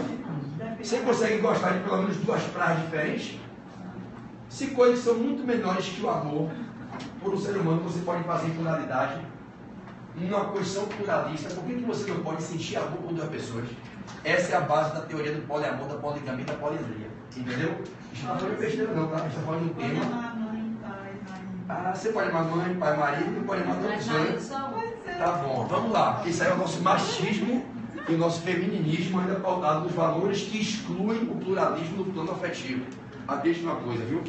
9 a cada 10 homens que eu conheço conseguem se apaixonar por 2 mulheres ao mesmo tempo e sofrer pelas 2 e chorar e amar. Ainda que esse cara de igreja não pode fazer isso, porque é para ele, nosso chefe. Mulher também consegue, só que não. Claro que mulher consegue, eu penso disso. Vamos voltar a falar agora. Se não te fala demais, o bicho pega aqui, daqui a pouco eu tô apanhando. Né? É só para dizer a vocês, voltando, que o conceito de família mudou muito. Tudo bem? Então isso é o quê? Eu olho para a Constituição com o mesmo texto e por trás daquele texto eu encontro uma norma com uma outra dimensão. E eu passo a aplicar a Constituição de uma maneira diferente. A mutação constitucional, ela interfere na jurisdição constitucional. O que é jurisdição constitucional? O judiciário no processo, julgando com base na Constituição, aplicando a norma constitucional. Isso é jurisdição constitucional. Então, quando eu estou diante do exercício da jurisdição constitucional, eu tenho que aplicar a Constituição. Se hoje eu aplico o mesmo texto, diferente de como aplicava, porque eu entendo que a norma ganhou com outra dimensão. Hein? Disse que precisa encerrar. Rafa? Precisa encerrar. Que horário? Tá. Gente, E ele é um ponto, né? Oi, deixa eu ver. ele te conhece? Pessoal, ó, 200 e porrada pessoas na live e o pessoal Rafael Barreto tá mandando eu encerrar. Tem que encerrar mesmo, não tem? Dá para até 10 horas? Até 10 horas? Falem para ele ouvir. Não sou eu tô cansado, eu quero ir para casa, eu nem quero dar aula. Pessoal do projeto OAB Espírito Santo de Deus, você vota sim ou você vota não? PB acaba a aula agora? Não! PB vai até 10 horas da noite? Sim! E se precisar pode esticar mais um pouquinho? Pode! E a galera que mora em Paripe vai a pé, vai de jegue, mas vai também? Vai! Cajazeiras 35! Sim! Então, Rafa, você perdeu nessa, viu? Hoje, eu estava com ele na Aracaju, aí ele, miséria, vai embora! Vai embora! Eu falei, rapaz, para, você parece minha mãe, porra! Me deixe! Olha aqui, ele voltou. Não adianta me dar expor. Aqui eu estou controle remoto, eles é que mandam. Se mandar eu parar, eu paro. Se mandar eu continuar, eu continuo. Tá? Então, Rafael Barreto voltou na live. Acho que ele não tinha ouvido, tá? Rafa, para ficar registrado, tá? Estou falando de mutação constitucional e de emenda, para ficar registrado. Pessoal do AB Espírito Santo de Deus, PB para o continua. Para o continua? Continua! Ele falou que tem que fechar o centro.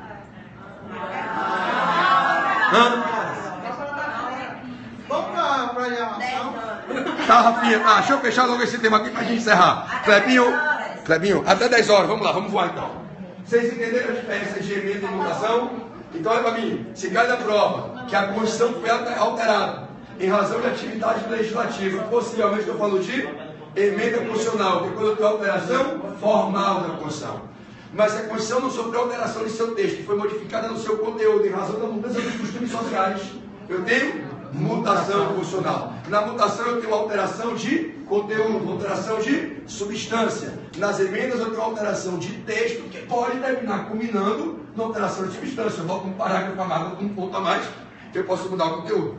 Bom, emenda constitucional é fonte de processo legislativo. Mutação é fruto de processo interpretativo.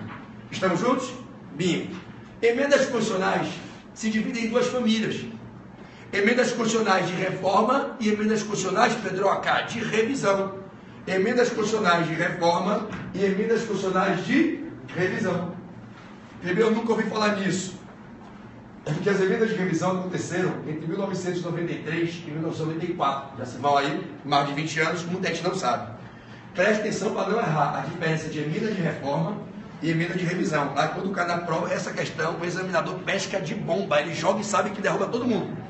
Galera que está aí comigo no Periscope, aqui no Ave Espírito Santo de Deus, ninguém vai errar não. Olha para mim. PB, o que é emenda de revisão?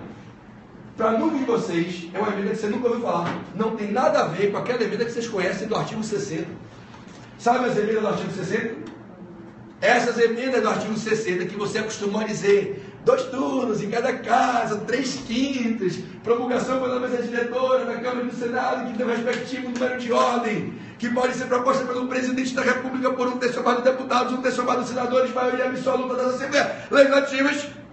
É emenda de reforma. Não tem nada a ver com emenda de revisão. Está no artigo 3º do ADCT. Artigo 3 do ADCT. Como vocês estão, minha linda?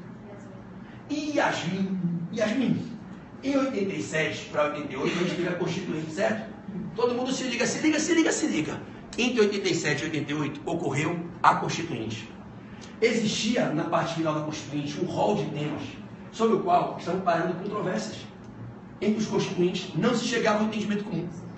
Só que isso estava se prolongando de tal maneira que a Constituinte estava demasiadamente alongada. Tinha que acabar, bicho. Tinha que dar um ponto final na Constituinte, senão ia se perder a credibilidade da nova Constituição. Fez-se um acordo entre lideranças das facções opostas que estavam divergindo nos principais assuntos que eram os objetos da divergência: presidencialismo e parlamentarismo. República ou voltaremos à monarquia da Constituição Imperial? Cabe ou não cabe medida provisória substituir os decretos-leis? Cria-se ou não cria-se o STJ? Amapá e Roraima viram ou não viram o Estado-membro? Continuam ou não assento território?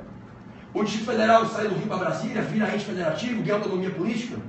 O RF vira RESP? Acaba-se com o TFR e criam-se os TRFs ou não? Muitas coisas. Ninguém sabia o que aconteceria até 30 dias do fechamento da Constituição, da Constituinte. Nem os próprios constituintes. Fez-se um grande acordão para se compor as divergências, cedeu-se parte de um lado, parte do outro, quase como uma transação constituinte. E fez o seguinte trato: vamos fazer o seguinte, isso passa do jeito que vocês querem, isso do jeito que a gente quer, vai se fechar desse jeito, o texto tem que ir para plenário para ser votado, e daqui a 5 anos a gente convoca de novo uma reunião para a gente revisar a Constituição inteira, e a gente vai realizar um fenômeno chamado revisão constitucional. Passados 5 anos da promulgação dessa Constituição, em 5 de outubro de 88 um ano muito especial, um ano que o Esporte Clube Bahia, maior time, maior potência do Norte-Nordeste do Brasil, foi campeão brasileiro, né? E escolha que o Vitória nunca será, né? Mas o Bahia é bicampeão brasileiro, né? O Esporte Clube Vitória nunca será, né? Então, em 1988, ano, repito, tá? Para quem não ouviu, que o Esporte Clube Bahia foi bicampeão brasileiro. Né? Em 1988, 5 de outubro, a gente promulga a Constituição e o artigo 3º do ADCT diz: daqui a 5 anos ocorrerá um fenômeno chamado revisão constitucional. E sabe para que é isso? na linguagem bem formal, tirar para a ordem 9. Vamos tirar para a ordem 9, o que deu certo e o que não deu. E aí a gente faz todas as emendas que forem necessárias para readaptar a Constituição depois de 5 anos, para ver o que deu certo e o que não deu certo. Essas emendas serão as emendas feitas na revisão, no fenômeno chamado revisão constitucional, em que eu peguei do preâmbulo à DCT e revisei a Constituição inteira, botei ela toda em debate. Foi quase como uma nova Constituinte, vocês entendem? E aí, qual é a questão que derruba geral em prova? Vocês sabem como é que se aprovaram as emendas que foram aprovadas na revisão? Foram 6 emendas. Votação única, em sessão conjunta, com quórum de maioria absoluta. Então nós temos expressa previsão da Constituição da República, no artigo 3º da DCT, que emendas constitucionais devem ser aprovadas em votação única, um único turno, sessão conjunta, em maioria absoluta. PB, eu não sabia disso, claro, é miséria, porque você se formou e não deu a Constituição. Lembra da minha última conversa com vocês, lá na Batista? Quem estava lá na Faculdade Batista? Levanta a mão aí. Vocês que estavam lá, lembra daquela chamada de atenção que eu dei carinhosa? Eu falei, vocês não merecem passar na prova da OAB se vocês nunca leram a Constituição, porra. Você ficou lendo o que em 5 anos de faculdade? Que não leu a lei mais importante do ordenamento jurídico. Me desse aqui, por favor, doutora. Gente, agora puxada de orelha de irmão mais velho. Eu sou mais novo na idade cronológica que alguns, mas no direito eu sou mais velho que todo mundo aqui. Eu estudo direito desde 1996. Isso aqui é a base de tudo. Rafa não chama de matéria superior. Tudo parte daqui. Nada pode violar isso aqui. Nada será válido se for contra isso aqui. Olha o tamanho disso aqui, gente. Esses dias a menina lá no curso me confessa que nunca leu isso aqui. Quando eu olhei para a bolsa dela, está lá 50 tons de cinza. Aí eu falei, para ler os 50 tons você leu, né, miserável? Para ler os 200 artigos você não lê. Agora lê 50 tons, 50 vezes cada um. Lê esses 250 artigos e você não para ler. Você fez o que em 5 anos de faculdade? Lê 10 mil mensagens no grupo do WhatsApp que você lê. Lê um monte de besteira no Facebook, nem você fica lendo. E por que não lê isso aqui? Se você lê isso aqui, boa parte das questões da sua prova são copiadas. Vocês estão aqui agora, tá? Agora, vocês estão vendo o gabarito de várias questões que vão cair domingo. O gabarito está aqui dentro. Eu estou dando a vocês, a 10 dias da prova, o gabarito. Leia. Se você ler, se você saber que o artigo 3º da DCT autorizou emendas de revisão na revisão constitucional aprovadas com maioria absoluta, sessão conjunta, um único turno de votação. E vocês sabem por que foi esse rito? A revisão não era a prova dos 9 da Constituinte. Na Constituinte, esse foi o rito. A Constituição foi votada em sessão conjunta no Congresso, única votação, maioria absoluta. Está claro? Agora, as emendas de reforma, as tradicionais do artigo 60, quem pode propor? Já vai, campeão? Já sei, professor. Qual é o seu nome, queridão? Ícaro. Ícaro, eu quero dar um abraço, vem cá. Acho que é sua mãe que fala. Minha mãe também sabe Vamos onde. para Simões Filho. Simões Filho, vamos dar aqui, ó, filma aqui. Simões Filho é quantos quilômetros daqui? A 27 quilômetros. Ele vai passar 6 galáxias, 13 planetas, Cajazeiras 49, mais 27 quilômetros. Exatamente. Parabéns, viu, cara? Você veio de Simões Filho para cá para ver essa aula. Valeu, professor. Um Para abraço. mim é orgulho, viu? Valeu. Galera, vamos dar uma salva de palmas comigo. Valeu. Ó, quando você chegar lá, já vai te voltar. Valeu. Meu Deus. Valeu, professor. Hã? Eu quero. O professor Rafael ontem deixou uma ordem para orar antes de ontem. Para orar por vocês. Só que. A gente vai acabar com fazer a oração. Dona Maria quer puxar a oração. Vamos puxar a oração bonita, Dona Maria. Puxa aqui. É você que vai puxar? É. Então vamos fazer a última aqui. Vamos revisar rápido aqui. Quem é que pode propor emenda constitucional de reforma? Se cai domingo, só se liga. Quem é que pode propor emenda constitucional de reforma? Presidente da República pode? Pode. Um terço ou mais dos deputados pode? Um terço ou mais dos senadores pode? Maioria absoluta das Assembleias Legislativas pode? Pode. A AGU pode? Por que você pensa, cara? Tá vendo? Nem pergunta um pouquinho fora, você balança. Convicção não pode, porra. Só quem pode é o presidente da República, um terço mais dos deputados, um terço mais dos senadores, maioria absoluta das Assembleias. Aí nego pergunta alguém diferente, você se treme todo. Para de achar isso na cabeça do cavalo. Não pode o AGU, não pode o PGR, não pode a CEIV Neto, não pode os Minions, não pode o Bobô, não pode ninguém. Caiu diferente do presidente da República, um terço mais dos senadores, maioria absoluta das Assembleias, ninguém mais pode, porra. Pode propor emenda à Constituição. Ó, pergunta maldosa, hein? Essa pergunta é para esculachar, hein? Pode se propor emenda à Constituição na vigência de intervenção federal, Estado de defesa e Estado de sítio? Não. Claro que pode. Pode. O que não pode é emendar a Constituição. Uma coisa é de propositura, outra é de deliberação, outra é de emenda. Cuidado. O artigo 60, parágrafo 1º diz, é vedado emendar. Lá nas cláusulas pétreas, no 60, parágrafo 4, ele fala, é vedado deliberar. Não é vedado propor. Entendeu? É vedado emendar a Constituição. Na vigência de intervenção federal, Estado de Defesa e Salicídio. Estou em intervenção federal, o presidente propôs o PEC, não quer dizer que vai ser julgado, não tem nível plenário, não pode deliberar porque não vai poder emendar, mas propor, pode. Só propôs. Ato meramente político, pode propor. Sabe que não vai ser alvo de deliberação, não vai ser emendada a Constituição. Termina. Vamos lá, vamos acabar, dona Maria. Pergunto a vocês, eu posso ter proposta de emenda constitucional? O presidente pode propor uma emenda constitucional que fale sobre cláusulas pétreas? Não. Claro que pode. Não vamos errar não, vamos lavar essa roupa aqui no vestiário. Propor pode. Vem cá. O que é vedado? Deliberar sobre alguns aspectos, as que têm tendência abolicionista. Quem foi que lhe disse que a PEC tem tendência abolicionista?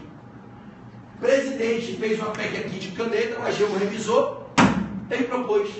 Ele pode escrever o que ele quiser. Por que ele não pode propor? Porque tem tendência abolicionista. Quem disse? Você? Seu professor de faculdade? Quem vai dizer se tem tendência abolicionista ou não? É o Congresso. Só vai dizer se ele propor. O que é vedado? Está lá no 60, parágrafo 4º. É vedado deliberar, botar em discussão e votação no plenário. Agora, chegou uma PEC lá no Congresso, a PEC versa sobre direitos fundamentais, versa sobre forma federativa, sobre separação de poderes, voto direto, secreto, primeira dimensão. A PEC chegou, os caras podem deliberar? Depende. Só não poderá deliberar se ela tiver tendência abolicionista, filho. Os caras podem entender que essa PEC reforça direitos fundamentais, melhora o federalismo. Pode deliberar, aprovar e emendar a Constituição. Entendeu? O que é verdade? Deliberar sobre PEC de tendência abolicionista. Tá claro? Para fechar. Se a PEC for rejeitada, recusada, ela pode ser reeditada no mesmo ano? Não. No mesmo ano? Não. Mas pode ser reeditada no ano seguinte? Cuidado com o ano seguinte, tá? Cuidado. Só a partir de 2 de fevereiro, né? Ela pode ser reeditada na sessão legislativa e não no exercício financeiro seguinte. 1º de janeiro é exercício financeiro, é ano do executivo. Ano legislativo é 2 de fevereiro. Regra 2 de fevereiro, ok? Eu posso reeditar a medida provisória e PEC na sessão legislativa no ano seguinte. Não há sessão legislativa antes de 2 de fevereiro, salvo se fosse convocada uma sessão extraordinária. Não sendo convocada extraordinária, não tem sessão legislativa em janeiro. Estamos juntos? No ano seguinte, para a sessão legislativa. Galera, Dona Maria vai vir aqui fazer uma oração de encerramento, antes que Rafa infarte ali, diga que eu nunca mais volto aqui, que vai voltar. Foi o menino que pediu, eu sei que tem que acabar, estou acabando. Vem cá, Dona Maria. Ele disse que dia 2 de fevereiro é dia de Nossa Senhora da Luz. Todo mundo junto? Então vamos. Vamos dar as mãos todo mundo, você vem, Clebinho, você consegue segurar. Firma a nossa oração, vocês do Brasil, unam-se com a gente nessa corrente de fé. Ele vai entregar, precisa entregar um controle. O controle do ar, vou entregar a Rafa. Tá tudo em ordem. Olha, ele é assim, desde pequeno, desde que nasceu ele é assim.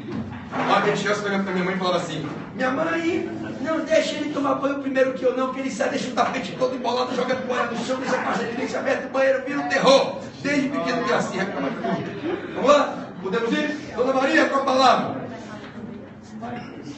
Na Bíblia, no Salmo 133, diz: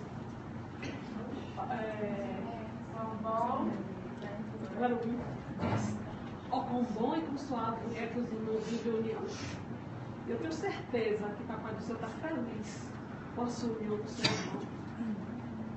Eu tenho certeza que Rafa orou muito para que isso acontecesse. E Deus tem se alegrado. E digo mais, seu sucesso e o seu irmão estava dependendo dessa união. Se você crê, Jesus, nós te agradecemos, meu Senhor, por esse momento, Pai. Senhor, toma a vida do professor Rafael Barreto em tuas mãos. Pai, tu conheces essa vida por dentro e por fora. Meu Senhor, essa maratona, Jesus. Pai, que ele tem enfrentado.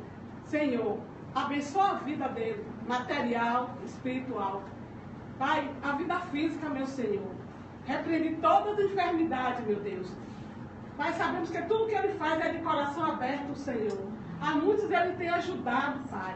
Continua abençoando o teu filho. Nós não temos condições de agradecer, mas tu podes, Senhor, retribuir tudo que ele tem feito pelos alunos. Pai, toma cada vida aqui em tuas mãos, abençoa. Está se aproximando a semana da prova, Senhor.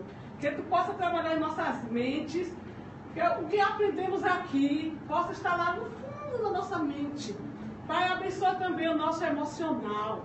Visita nesta hora, Pai, dá tranquilidade, porque tem sido bicho-papão na hora da prova, Senhor. Muito obrigada por este momento. Eu estou muito feliz, Senhor, e creio que aqui os colegas também.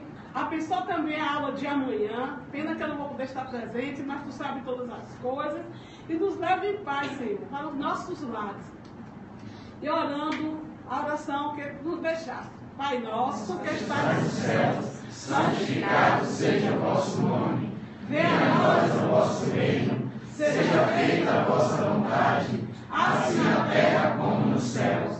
O pão nosso de cada dia nos dai hoje. Perdoai as nossas ofensas, assim como nós perdoamos a quem nos tem ofendido. Não nos deixeis cair em tentação, mas livrai-nos do mal. Amém.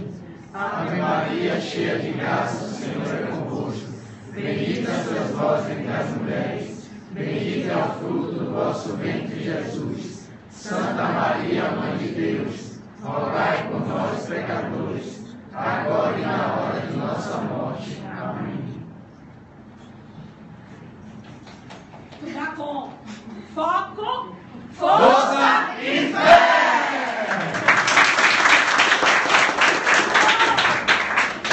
Ótimo da criança, então um abraço.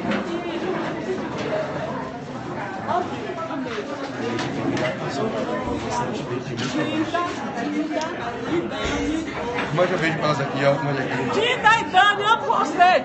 Beijo. Você fala pra eles que você tá no coach de exame de ordem. Eu estou no ponto sim. Muito obrigado, viu? Mais uma vez. Muito obrigado mesmo. Vocês são muito amados. Muita força, viu? Eu desejo muita força para você,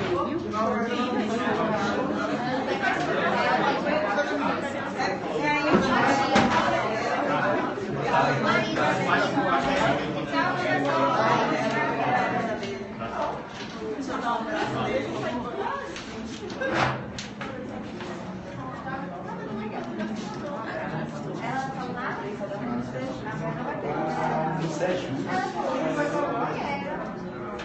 Quanto tempo?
O bebê tá aqui.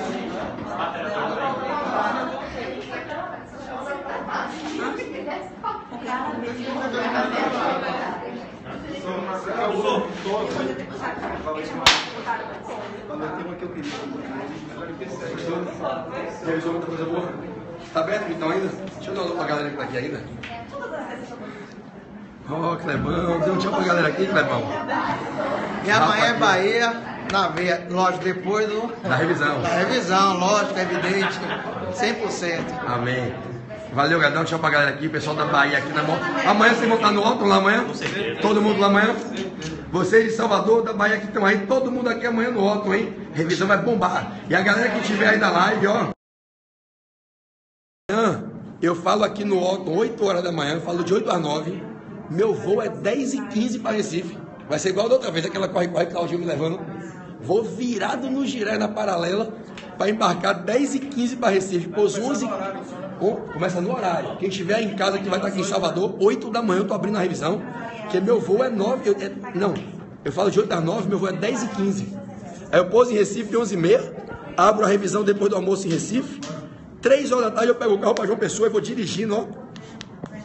E aí eu fecho a revisão em João Pessoa. Vocês dos outros estados do Brasil, a revisão é gratuita ao vivo pelo online amanhã, tá certo? É gratuita, online, gratuita amanhã pelo site do portal. Lá do Rio de Janeiro, lotado no Rio de Janeiro, esgotaram as inscrições. A gente vai transmitir ao vivo. E eu que não vou estar no Rio, gravei ontem a minha revisão para passar. Então eu apareço no telão e eu gravei 30 minutos de tributário e 40 de constitucional. Não deixe de assistir. Ó que lindo isso aqui, ó. Chegar aqui na casa do Senhor. Vocês sabiam, talvez vocês não saibam disso. Eu estudei para minha primeira comunhão aqui, eu e Rafa. Aqui no Centro Comunitário do Parquezinho de Júlio César.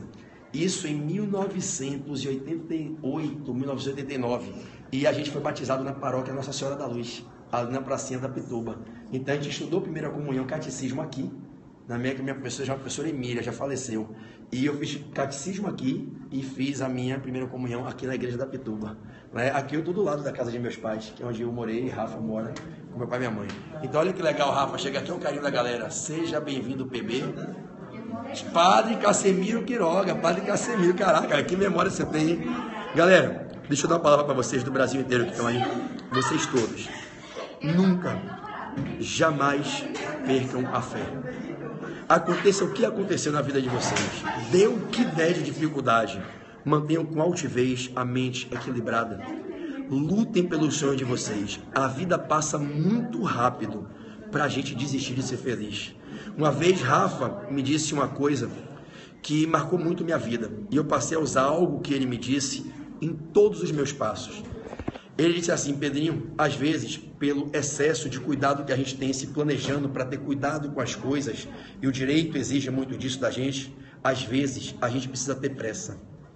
Algumas coisas na vida você precisa ter pressa. Você precisa ter pressa para amar. Você precisa ter pressa para dizer que ama as pessoas que são importantes para você. Você precisa ter pressa para perdoar. Você precisa ter pressa para ser feliz. A vida verdadeiramente passa muito rápido. É preciso que, se você tem hoje alguém com quem você está magoado, que você reflita que está na hora de acertar as contas. Se existe alguém a quem você deve um período de desculpas, humildemente peço perdão. Se existe alguém que errou com você e que vier te pedir perdão, tire o rancor e a mágoa de seu coração e perdoe. Um dos mais simples e belos gestos com os quais Jesus demonstrou um dos lados mais nobres do amor, a sua graça, a sua misericórdia, a sua bondade e a sua piedade, foi quando ele, do alto da cruz, disse ao Pai: Pai, perdoai-vos. Eles não sabem o que fazem. Ali, a lição que nos é passada é a de que o perdão é uma das mais belas formas de amar, de conjugar o verbo amar e vivenciar e sentir o amor. Lutem pelos sonhos de vocês. Amem mais. Se deixem ser amados. Está faltando amabilidade no mundo. Ame o próximo. Mas não é só amar seu pai, sua mãe, seu marido, sua esposa, seus filhos. Amar a Deus. Amar a Deus é amar a todos. Porque quando Deus coloca o seu filho no meio de nós, para vir pregar o amor e peregrinar, andar entre os pescadores e andar de porta em porta, de casa em casa, fundando uma ideologia que sobreviveu mais de 2000 anos, o que ele pediu foi que a gente amasse. Amar sem olhar a quem. Amar ao próximo como a gente ama a si mesmo. Se permita amar. É muito bacana chegar aqui, ó. Há um tempão que eu não vejo essa turma aqui de Salvador. Te amamos. Aqui, nessa salinha bacaninha, simples, mas aconchegante. Uma galera guerreira. Você viu? O cara veio de Simões Filho, bicho, para assistir a aula. Né? Você vê no semblante do cara que é um moleque cansado, dentro do dia de raça, de trabalho, e o cara estava aqui, vai chegar, sabe lá Deus que horas em casa, né? Então, faça valer a pena, faça a vida ter sentido. Nessa situação que a gente tem hoje aqui, nesse plano terreno, e aí, respeitando todas as teorias kardecistas e de reencarnação, com esse corpo, na família que você veio, no mundo que você habita, só tem essa vida. Ela não tem replay, ela não tem bis. Ela não volta, não rebobina. Agora, daqui a pouco é ontem. A minha infância não volta mais. Meu filho está há 3 anos de concluir a infância dele. Daqui a alguns aninhos, minha filha já é uma menina, adolescente, aí vira mocinha. Daqui a pouco, eu não tenho mais cabelos. Minha mãe está me olhando, dizendo, meu filho, você ainda tem cabelo. A vida passa muito rápido. É muito bacana ver meu irmão mais novo aqui na live, um dos maiores professores desse país, e ver minha mãe, que junto com meu pai educou a gente com muito amor, sempre dizendo pra gente seguir forte, com honestidade, com amor, e que vale a pena estudar. Eu agradeço, mãe, a Deus todos os dias, por você nunca ter desistido de dizer que vale a pena estudar. Você e meu pai todo dia dizendo, se vocês quiserem vencer na vida e serem meninos de sucesso, meninos bons, admirados e respeitados, estudem. E isso a gente traz de berço. E quando não traz de berço, a gente precisa construir pelos ensinamentos da vida. Graças a Deus que eu recebi de berço, o Rafa Barreto recebeu de berço dessa moça que está aí na live, minha mãe, né?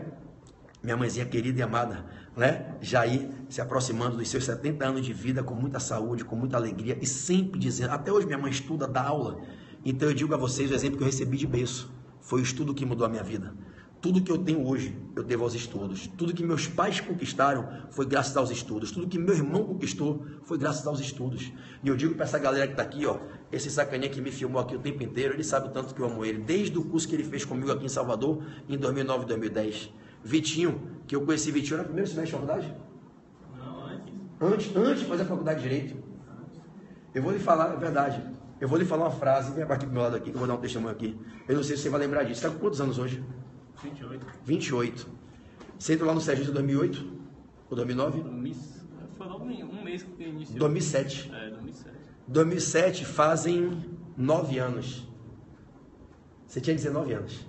Você está casado? Ainda não. Tem filho já? Não. 28 anos. Eu conheci esse menino com 19 anos. Ele não fazia direito. Eu não sei se você vai lembrar do que eu vou lhe falar agora. Teve uma revisão minha, um aulão meu, que lotou aquela sala lá de cima do Sejus, lotada, e a galera chorando que queria entrar. Lembra disso? Inauguração da minha segunda fase tributária. Martins, aquele pessoal, antes da turma de Dani, não tinha vaga, e nego chorando que queria comprar o curso presencial comigo. Não tinha, velho. A gente botou 190 cadeiras na sala de 150 e não tinha mais lugar. Aí você falou assim pra mim, rapaz, eu vejo a raça que você dá, me dá vontade de ser advogado. E hoje eu estou vendo você aqui no aulão para a prova da OAB, né? A faculdade já acabou?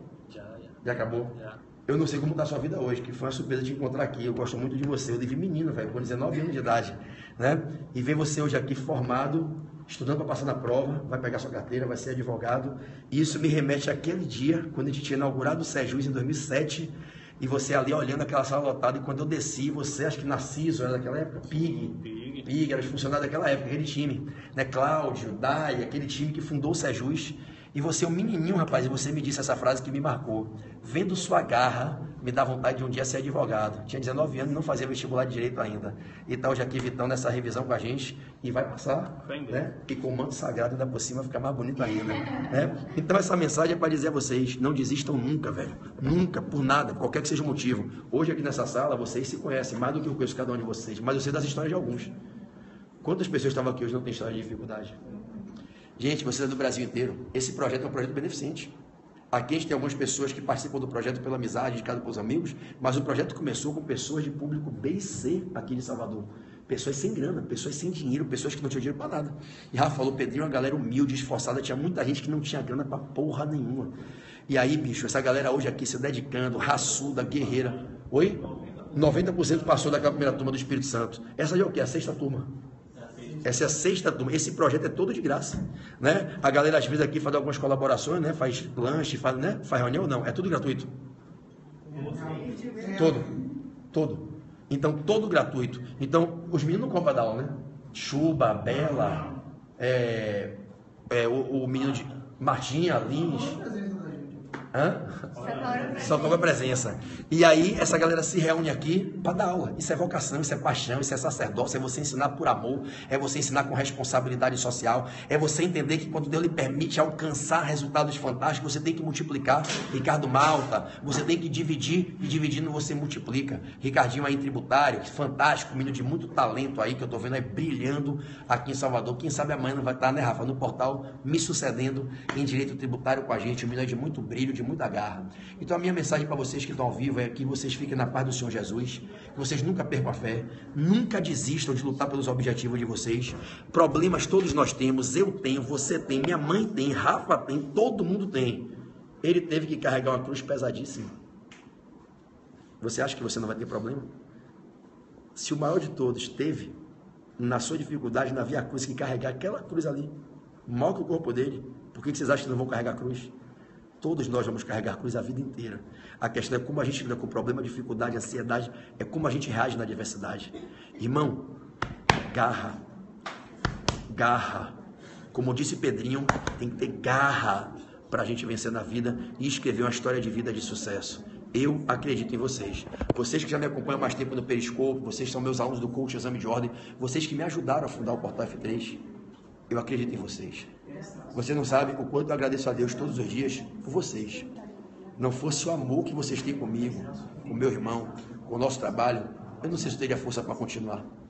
É o amor de vocês que me bota de pé. Pô, eu estava em Aracaju hoje, velhão. Peguei estrada, 4 horas de estrada, cheguei aqui direto, vim para cá, nem jantei nem nada, direto.